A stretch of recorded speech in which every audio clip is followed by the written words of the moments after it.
Om Namah Pranavartaya Shuddha Jnanekam Nirmalaya Prasantaya Dakshinamurtaye Namaha Shruti Smriti Purananam Alayam Karunalayam Namami Bhagavat Pada Sankaram Loka Sankaram Arunagiri Mupedam Sachidanandamurtim Ramana Yati Prithivyam Vishrutam Jnanasuryam Gahana Hridaya Vidyam Leelaya Bodhayantam Satatam Ahamameyam Sadgurum Samsmarami.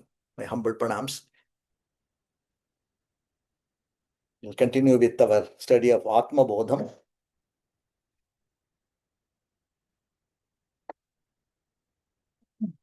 The 35th verse.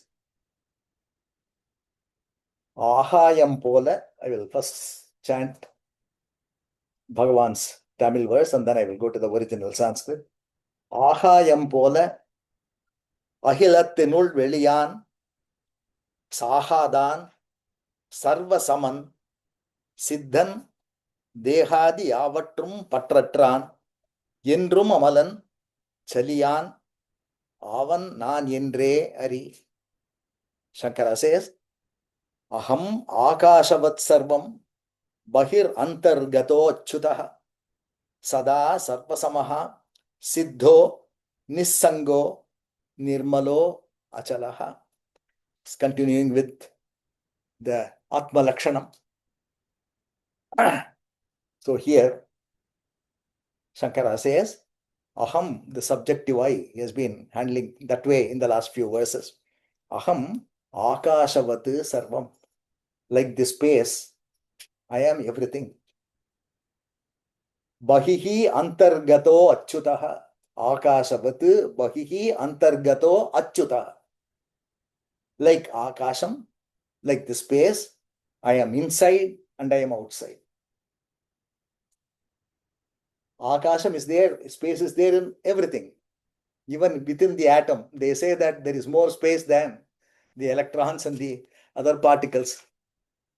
In fact, there is more space there. And what looks as solid is actually only this, only space.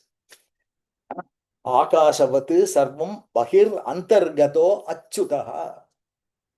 The word achyuta means one who does not come down from that level, high level.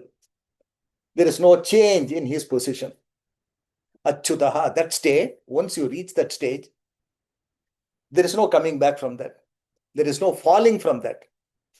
Why they say this is because normally there is this goal of reaching the heavens. Go to Swargam. You do a lot of good things in this world and then you will go to Swargam. That is the theory. But once you go to Swargam, there is no guarantee that you will continue to be there. They say that once the merits that you have gained in this life, they're all exhausted, then you will have to come down. Chine punye martyalokam pravishyati, they say. When this punyam is all gone, martyalokam is this lokam. You come down to this lokam. And we'll have to continue with all these other things and so on. It is not like that Swargam is what is meant by this word. Achyuta. Avichyuta nija prajnaha, says Vishwanatha Swami. Avichyuta is the same as Achyuta. From his nija prajna, Bhagavan never came down. He went into that and that's it. There was no further change in his state. Avichyuta nija prajnaha. The real awareness, that nija prajna, continued with him throughout. So, Achyutaha Sada Sarvagamaha Akashavati Sarvasamaha Sada Sarvasamaha. He is the same, equal, like the Akasham in everything. I am the same in everything. I, the consciousness, there is no difference between me and anything else that is conscious. Consciousness is there everywhere, and I am that consciousness. And in that, Sarva Samaha, there is absolutely no distinction at all. Elephant's consciousness is not more, and an ant's consciousness is not less. It is the same. In fact, there is only one consciousness. It is undivided. Because of our upadhi, we give it divisions. In our look, this consciousness is divided. And you know the usual example of Akashavat, space, you take a cup, you take a big jar, the space is there in everything. Sarva Samaha, it is there everywhere. The divisions are all our perception. We see the wall, we see the walls in this room, and we call it by a different name and call the next room by a different name and so on. But the same Akasham. If you remove all these barriers, all these walls, what remains is only Akasham. In and out, the same Akasham. Sarva Samaha, everywhere it is the same. And my Atman, me, my consciousness is similar. It is not different. It is the same everywhere. Sarva Samaha. That Samatvam is what we saw last time also. It continues here. Siddho. Siddho is real. I am always realized, all the time realized. That Atma Siddhi is with me all the time. In some versions, this Siddho, actually they say Shuddho. But Bhagavan has preferred that. That's why he is also using the same word, Siddha. There is a Pata Bedam. They say that there is a difference in the Pata. Siddho, Nissango, I am not attached to anything. Like the Akasham. So the Akashavat is an adjective for every one of these things. Akashavat, Sarvam, Akashavat, Bahir Antargataha, Akashavat, Achyutaha, Akashavat, Sarva Samaha, Akashavat, Shuddhaha. I am pure. Whatever happens in this Akasham, it does not affect the Akasham. The space is not affected by anything. Thunders, lightning, fire. Nothing leaves a mark on that. It's all settled down. Shuddhaha, Nissangaha, Suddhaha. That's what it says. Nissangaha, it does not get attached to anything there. Nirmalaha, the same thing. Shuddhaha, without any blemish. Achalaha, space cannot move anywhere. Where can it move to? Consciousness is like that. To say that I am moving, we are associating the body. In the place of the body, in the place of consciousness, we are associating the body and then say that I am moving there, but nothing moves. Bhagavan used to say this. Anybody who comes and took leave of him used to say, you are saying that you are going to Europe. You are not going anywhere. Those people used to get scared. What is it that Bhagavan is saying? Are we supposed to stay here forever? Kind of a thing. And he would give this explanation. You are not moving. The cart moves, the train moves, the ship moves, but you are not moving. That kind of a vision will come to us when we are in that state, that everything is within me. Right now, our attention is on the body, so we say that consciousness is within the body. But the right way of looking at it is, body is within the consciousness.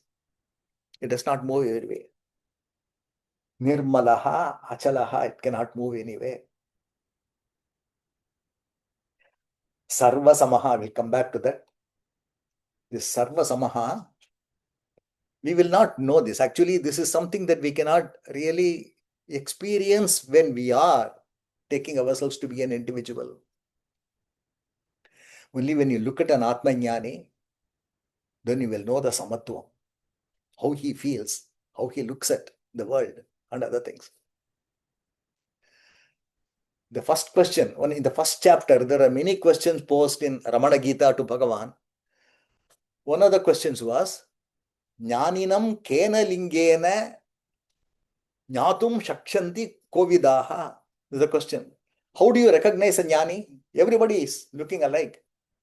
In fact, there are so many fake jnanis. They pretend to be jnanis, but how do you really identify a real jnani? Is the question. He used to answer it in so many different ways. But in this case, in Ramana Gita, it is recorded that Bhagavan said that Sarva Bhuta Samatvena Lingena Jnanam Uhyatam.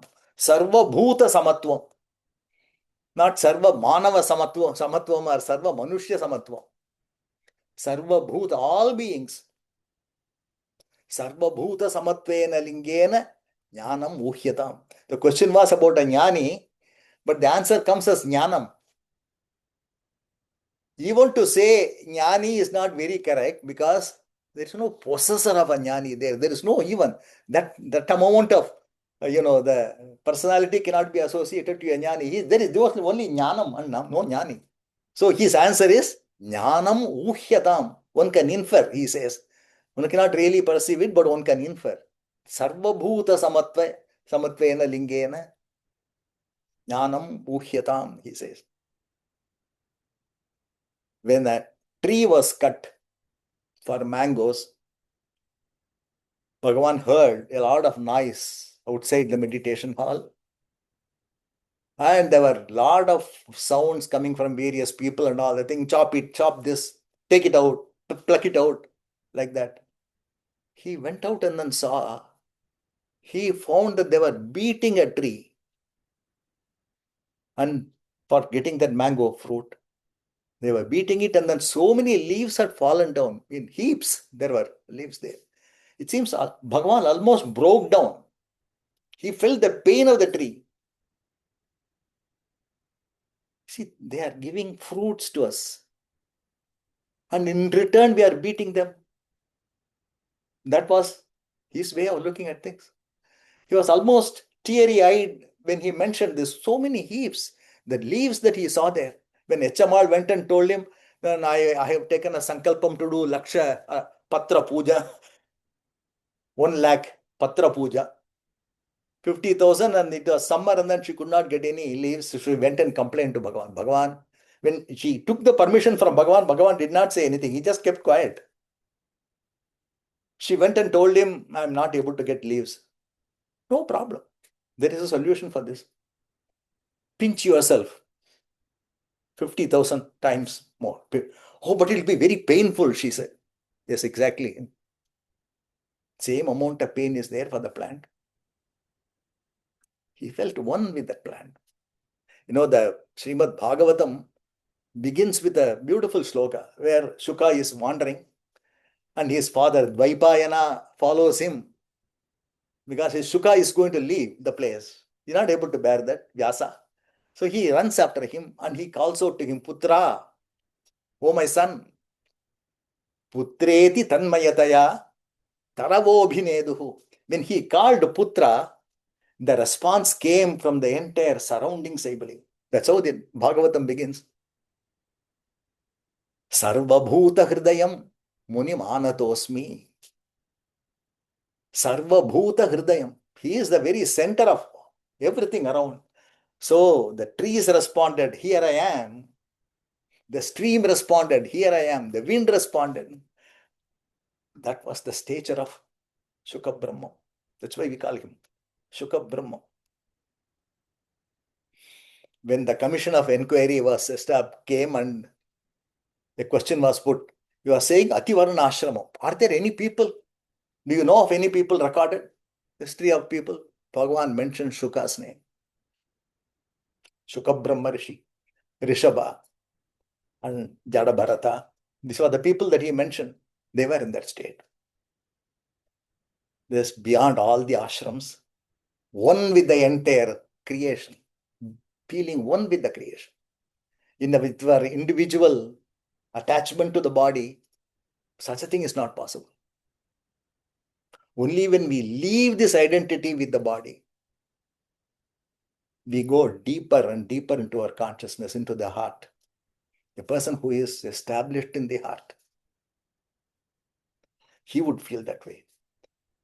In Matrabhuteshwara temple, because the meditation hall was becoming small, they're not able to contain so many people who were coming at that time towards the end, 1948. So there was this plan to build a big meditation hall in front of the Matrabhuteshwara. Today we can see that, there is a stone sofa and Bhagavan's statue is also there. And that was a big meditation hall they wanted to construct. So the first temporarily Bhagavan was made to live in some other place, and finally on the day the hall was opened, he was out, go on then sit in that stone sofa. He went and sat, and immediately his face changed. He looked at the whole thing, the ceiling and other things. His face changed. People noticed that. Went and asked Bhagavan, is there any problem? He said, the ceiling is so high. How can the squirrels come here? How can the squirrels come here? The monkeys won't be able to come inside. They used to come and then talk to me from the window outside that old hall. Here, how can they come? Even the poor people will be hesitating to enter into this hall because it's so ornate. It's so embellished and other things. They will think that Swami has become very wealthy. It's not possible for us to get into the hall. They will all stay out. Whole day he was talking like this. He felt the pain. That is Sarva Bhuta Samatva. Only a jnani can be like that. So here he says, Sarva Samaha Siddho Nissango Nirmalo Achalaha. In Bhagavad Gita, regarding the Sarva Samatvam, there is a sloka. Samam Sarveshu Bhuteshu Tirtantam Parameshwaram, says Krishna. Samam Sarveshu Bhuteshu Tishtantam Parameshwaram. Vinashyatsu Avinashyastvam. Yaha Pashyati Saha Pashyati. The one who sees, the one that does not decay at all. Avinashyat. In those things that decay, there is one spirit that does not change at all. Yaha Pashyati. He who sees that spirit, he alone sees properly. Saha Pashyati. He alone sees properly, says Lord Krishna. And so many other scriptures, you find this Sarva Samatvam. And that is the hallmark of realization.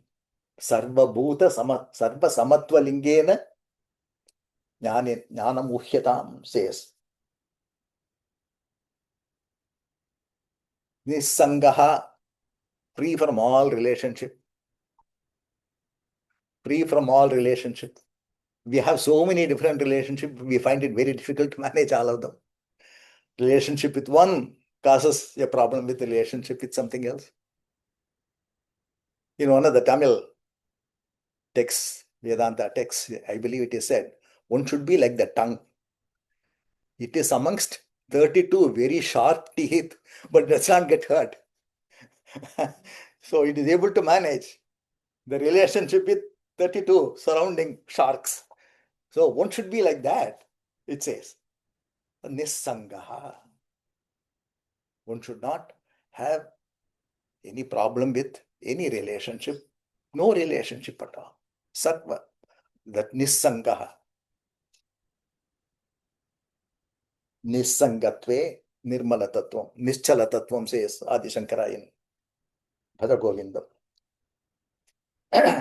Nirbalaha, Achalaha, free from movement. So this is the one. And there is a very similar Viveka Chudamani verse. I will just read it out.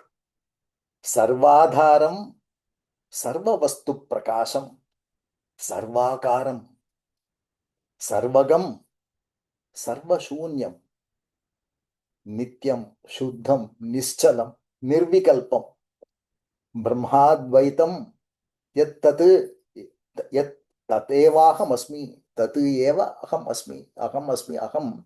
I am this. What is it? Sarvadharam. Everything depends upon me. I don't depend upon anything. Sarva Adharam. I am the Ashrayam for everything. I am the Adharam for everything. Sarva Vastu Prakasham. I illumine everything. Nobody illumines me. It is my illumination through which I am able to see all that. The mind is illuminated, and with the reflected light of the mind, we are seeing all these things. And when the mind itself is out of action, then also we see the absence of everything. The deep sleep state, the Sushupti state, even when the mind with its reflected consciousness, reflected light is not operational, are we not able to see the nothingness? We are able to see the absence. And we are able to report about that absence later on, saying that I slept well. I didn't see anything. I didn't know anything. Vedantam constantly comes back to your own experience to tell you that don't think that mind alone is the perceiver. There is something beyond the mind. And that is the way it is. That beingness that you experience is your own experience. You don't know it. You are experiencing it unconsciously. Whereas a jnani experiences the same thing consciously. That is the only difference. The darkness of the sleep actually is experienced by the jnani in the full awareness of the waking state. So, that sarva vastu prakasham, it is my light that lights up everything, says Shankara in Viveka Chodamani. Sarvakaram, I am the one that is there everywhere. Sarva akaram, I have taken the shape of everything around me. I am not this alone. I am not anchored to this body, is what the jnani will think. He is not anchored to this body. He has got so many different bodies. If at all something irritated Bhagavan, there was only one thing, very rarely would people see him shout in the dining hall. Poda de, he will shout. Whole dining hall, will be stunned by that unexpected sound coming from Bhagavan.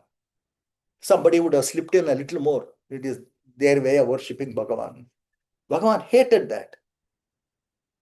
And then once he told somebody, the lady who was serving him a little more, don't you know that I'm eating through all these mouths? Why do you think that only through this mouth I am eating?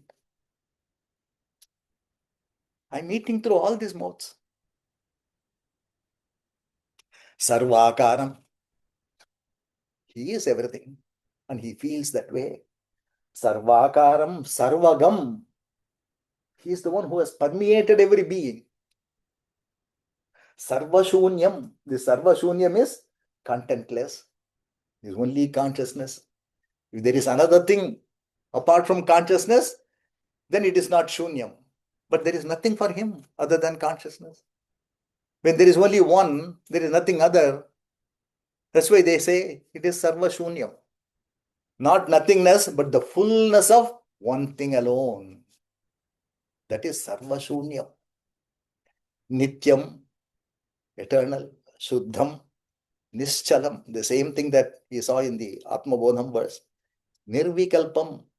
There's absolutely no change in devoid of multiplicity is Nirvikalpam. Does not see anything as we see.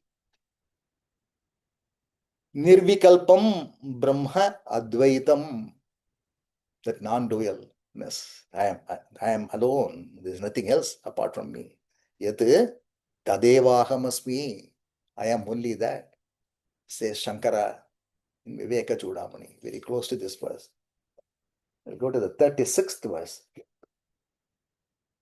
Yad Nittam Shuddham Yad Muktam Ekam Yad Akanda Inbu Irandilladu எது சத்து சித் அனந்தமாகும் திகழ் அப்பரபிரம்ம வஸ்துவே யானேயாம் அதி நானேயாம் அதி, says Bhagavan in this verse. And the original Sanskrit verse is Nitya Shuddha Vimuktaikam Akhandanandam Advayam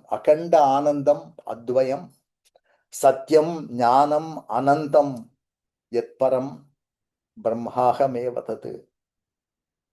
The same concept is repeated again and again in all these verses.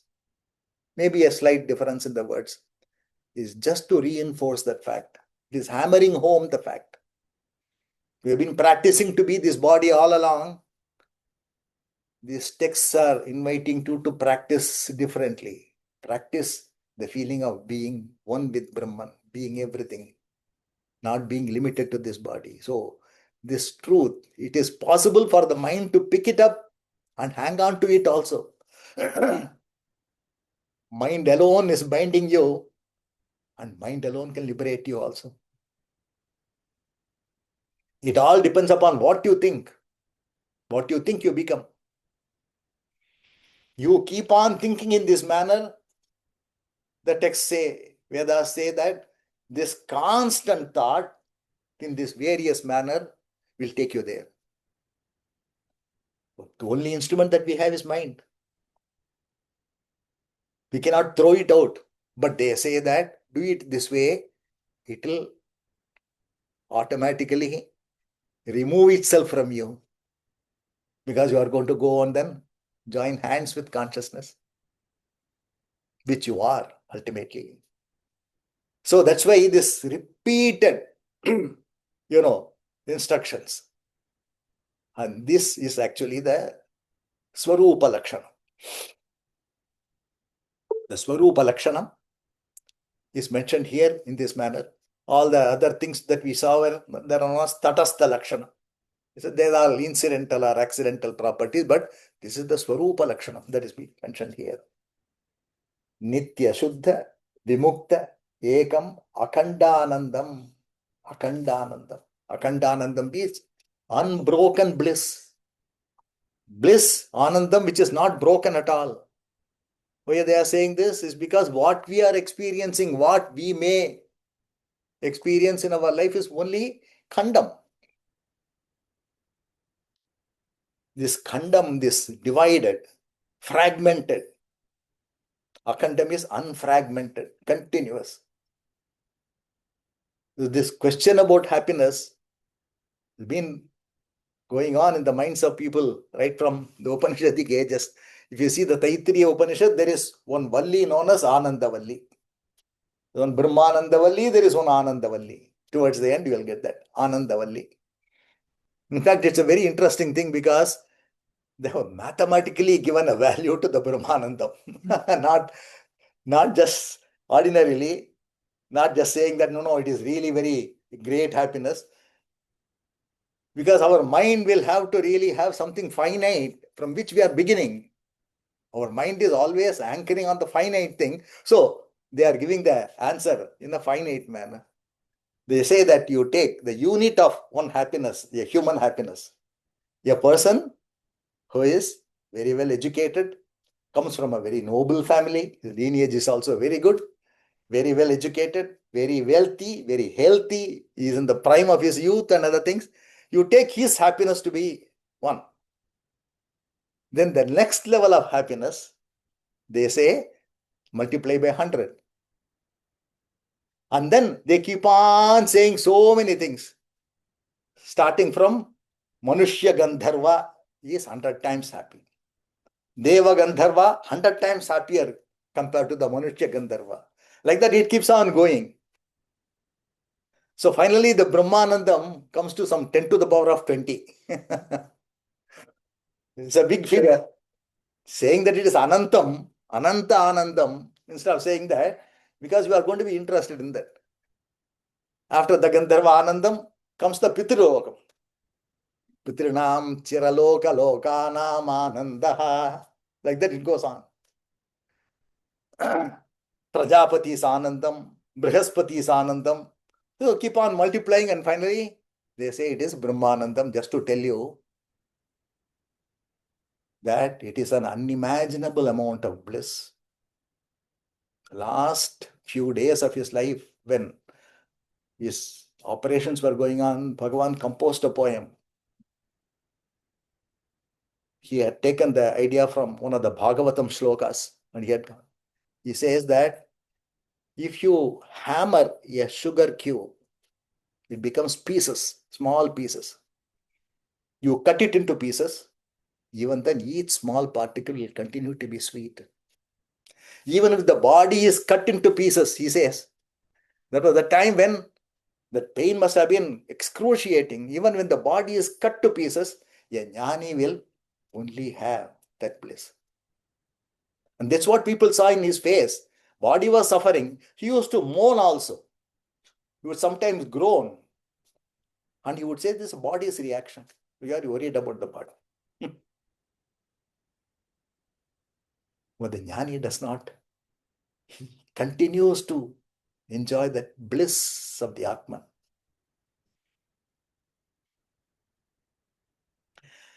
That is the Brahmanandam. That's what it's mentioned here. This Nitya Shuddha Vimuktaikam Akhandanandam Advayam. The no two there. It is that non-dual Ekam, Ekarasam, Satyam, Jnanam, Anantam. These are the words coming from Taittiriya Upanishad. Definition of Brahman, Satyam. That's the only thing that you can say about Satyam, Brahman. It exists. Nothing more. That is the Swarupa Lakshana. Satyam, it exists. And it knows itself by itself, so it is also Chit. There is no separate Chit required to know this Sat. That itself is Chit. Anantam, it is infinite. There is no beginning, there is no end. It is Anantam. Satyam Jnanam Anantam Brahma. Goes the Upanishad. So that's what is mentioned here in this Atma Bodham, Satyam Jnanam Anantam Yat Param, which is the supreme, beyond everything. Brahmavameva tat, I am Aham Brahma, Brahmameva. I am that Brahman, says, I am verily the supreme being, which is eternal, pure and free, one, indivisible, non-dual, changeless knowledge. So infinite. All these verses are for contemplation, called as Nididhyasanam. You hear the truth from the scriptures, from the Guru, but Shravanam alone will not be enough. So you keep on thinking about them within yourself.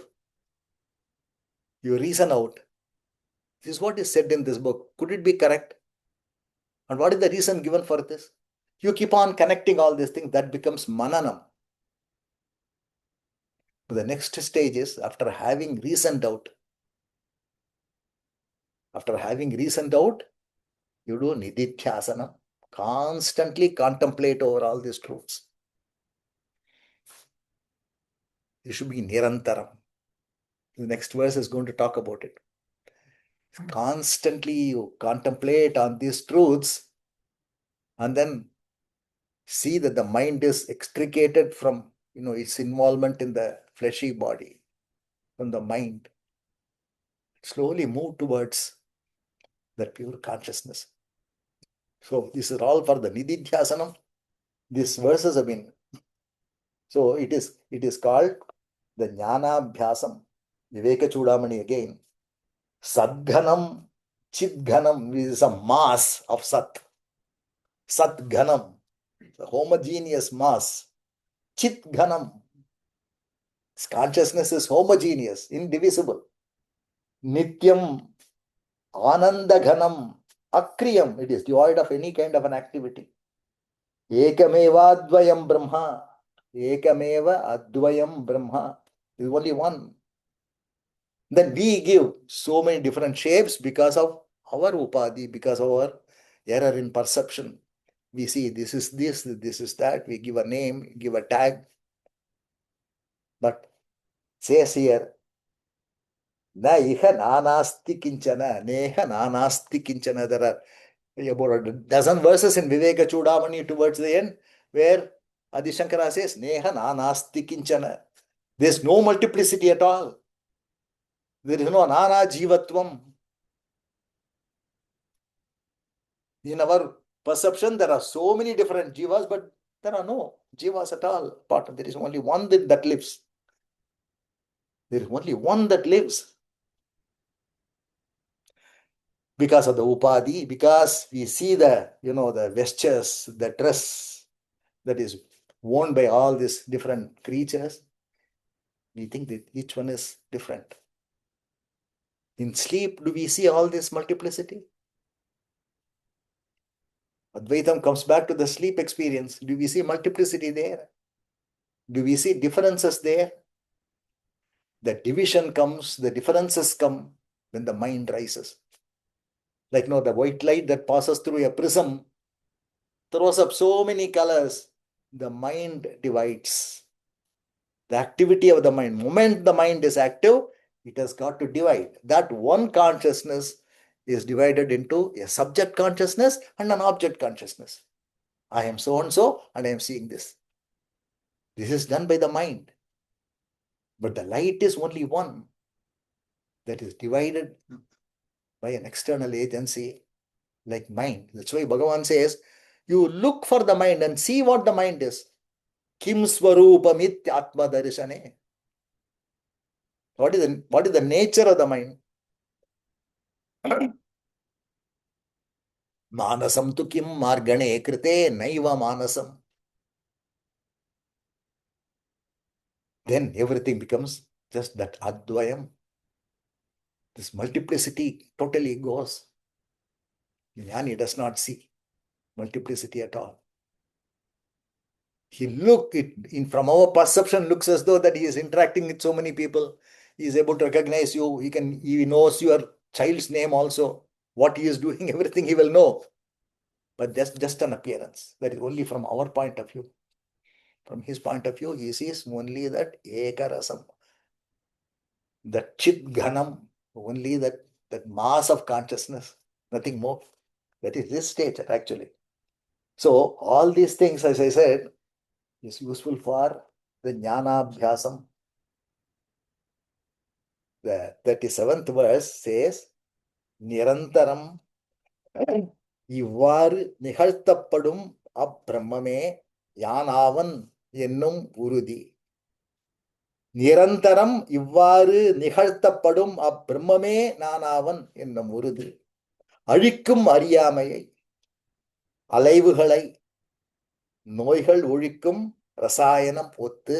He says, the original sloka is நிரந்தராபியஸ்தா பிரம்மைவாஸ்மீதி Vasana. The Brahma Vasana, the Atma Vasana, is talking about. Our vasanas are all bhautika vasanas, are connected to the body. We pick up so many vasanas, so many tendencies, so many accumulated rubbish. All the thing that you have been experiencing through so many lives, they all gather. So they make grooves in your mind, and when there is a trigger, you follow that groove alone. That is known as vasana. Every time, each person, that varies, a particular event will trigger him to follow. Same amount of anger, same amount of pleasure, or whatever it is. These are all the mental grooves that are made. Consciousness flows through these grooves. That is the vasana. But here he says, you develop an antidote by this Atma Vasana, Brahma Vasana.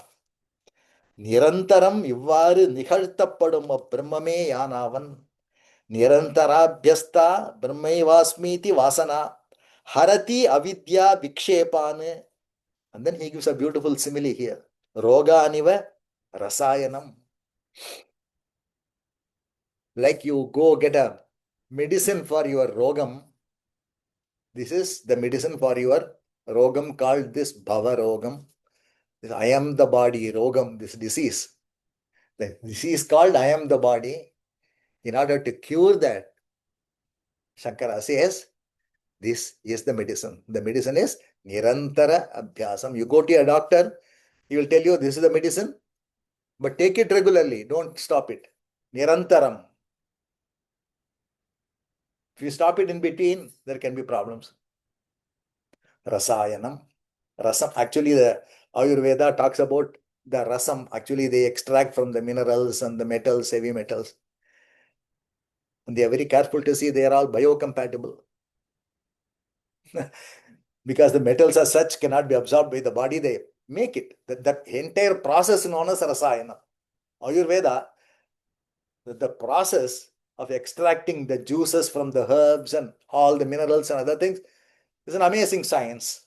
In fact, they use the same science for alchemy also, taking the base metal and converting it into a noble metal. All those things were also there.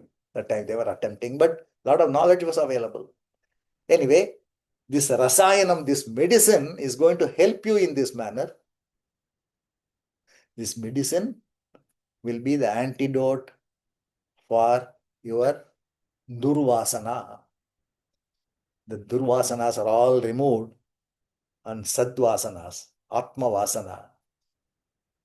And atma vasanas are taken away and atma vasana is implanted, and that is the nirantara abhyasam that is recommended. Constantly think about yourself as not being a finite being. I am not the finite being. Not just for one period of time, but during our entire wakeful hours, the background, there must be this idea of being rooted in beingness, not in this body. And there we'll have enough amount of time. It's not limited, going to be limited to 1 hour or 2 hours or some such thing throughout the day. But one has to train one's mind to look within itself and seek that adharam or that base. Keep the mind in that high sense all the time. But it has to be done constantly without anything. Even if it is not possible for you to do that, no effort goes waste. Bhagavan keeps on reminding us that. Make an effort, it doesn't matter if you are not successful. But don't give up efforts. No effort goes waste. Swalpamapyasya dharmasya trayate mahato bhayat, says Lord Krishna. Swalpamapi, even practicing it does not go waste. It will give you enthusiasm. There is a time when the balance tilts in your favor in the sadhana. There is a time. Only condition is don't give up. That's all. So what he says here, Nirantarabhyasta Brahmaivasmiti Vasana. Abhyasta Vasana. This Vasana, Brahmaivaham iti Vasana. Harati Avidya. It removes the roga called as Avidya. And Avidya results in Vikshepana. This projected universe will slowly fade away. Slowly the trouble coming from the world will fade away. Trouble coming from the personality will fade away. So he says that, and roga aniva rasayanam. Alaivuhalai, Bhagavan uses a Tamil word, alaivuhal. Alaivuhal is the mental chalanam. Constant chalanam of the mind, movement of the mind. This is a vikshepam that is referred to in the source verse. Alaivuhal, alaivuhalai, அறியாமை அழிக்கும், அறியாமையை அழிக்கும். நான் பிரம்மமே ஆவன் என்னும் உறுதி அறியாமை அலைவுகளை அழிக்கும். How? He says, நோய்கள் ஒழிக்கும் ரசாயனம் ஒத்து. Just like these medicines that are going to treat your disease, in the same way, this constant contemplation will treat your bhavarogam. And you will be able to get out. So the aim of all these things is only to make you contemplate on this constantly. Contemplate on this Swarupa Lakshana constantly. And one day there will be success. That's what he says. With this I will conclude today.